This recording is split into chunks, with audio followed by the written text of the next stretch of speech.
Bonjour à toutes et bonjour à tous, et bienvenue dans le monde merveilleux des contes de Grimm. La lampe bleue, suite et fin.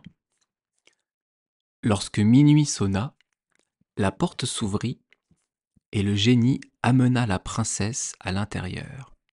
« Ah ah, te voilà enfin !» s'exclama le soldat. « Allez, prends le balai et nettoie la pièce. » Tandis que la princesse s'affairait, le soldat lui ordonna de venir près de son fauteuil.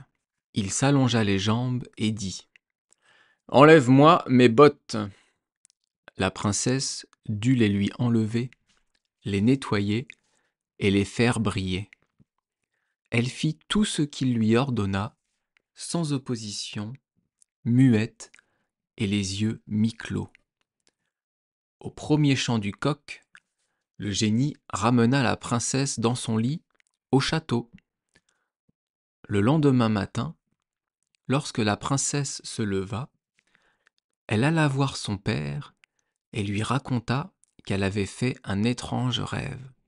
« Je défilais dans les rues à la vitesse de l'éclair et je me retrouvais dans la chambre d'un soldat.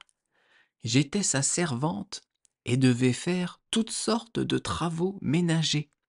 Balayer la chambre, nettoyer les bottes. Ce n'était qu'un rêve et pourtant, je me sens si fatiguée. Comme si j'avais vraiment fait tout cela. » « Mais peut-être n'était-ce qu'un rêve, » dit le roi. « Je vais te donner un conseil. Fais un petit trou au fond de tes poches, lesquelles tu rempliras de petits pois. Si on t'enlève encore, les pois tomberont et laisseront une piste dans les rues. » Tandis que le roi parlait, le génie se tenait là, invisible, écoutant tout. La nuit, comme la princesse se faisait transporter dans les rues, tous les petits pois tombèrent de ses poches. Mais ils ne laissèrent pas de piste, puisque le génie avait répandu des pois dans toutes les rues. La princesse dut encore faire la servante jusqu'au chant du coq. Au matin, le roi envoya ses gardes pour qu'ils suivent les traces. Mais c'était peine perdue. Dans toutes les rues, des enfants pauvres étaient assis et mangeaient les petits pois en disant : « Cette nuit, il a plu des petits pois. »« Nous devrons trouver autre chose, » se dit le roi. Il s'adressa à la princesse. « Garde tes souliers lorsque tu iras te coucher. Et avant que tu ne reviennes de là-bas, cache-en un. J'arriverai bien à le retrouver. » Le génie découvrit le pot aux roses, et le soir, lorsque le soldat lui ordonna d'aller chercher la princesse, il lui raconta tout. Il lui expliqua que, contre une telle ruse, il ne connaissait pas de parade, et que si l'on retrouvait le soulier chez lui, cela pourrait tourner mal. « Fais ce que je t'ai dit, » répliqua le soldat. La princesse dut encore faire la servante pour une troisième nuit. Mais avant qu'on la ramenât chez elle, elle cacha un soulier sous le lit. Le lendemain matin, le roi fit rechercher le soulier de sa fille dans toute la ville. Il fut retrouvé chez le soldat. Celui-ci, avec l'aide des gens de la rue, avait déjà fui jusqu'aux portes de la ville. Il fut bientôt arrêté et jeté en prison. Dans sa fuite, le soldat avait oublié d'emporter ce qu'il avait de plus précieux, la lampe bleue et son or. Il ne lui restait qu'un écu dans sa poche. Tandis qu'il se tenait à la fenêtre de sa prison, le soldat vit un de ses amis qui passait dehors.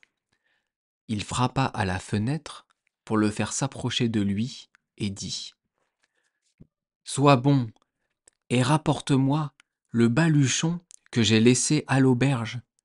Pour cela, je te donnerai un écu. » L'ami partit, puis ramena ce que le soldat lui avait demandé. Aussitôt seul, le soldat alluma sa pipe et fit apparaître le génie.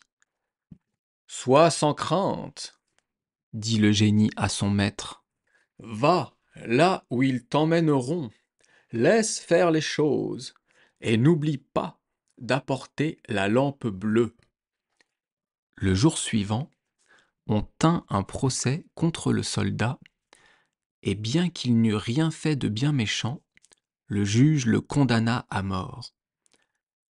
Alors qu'on l'emmenait dehors, le soldat demanda au roi une dernière faveur.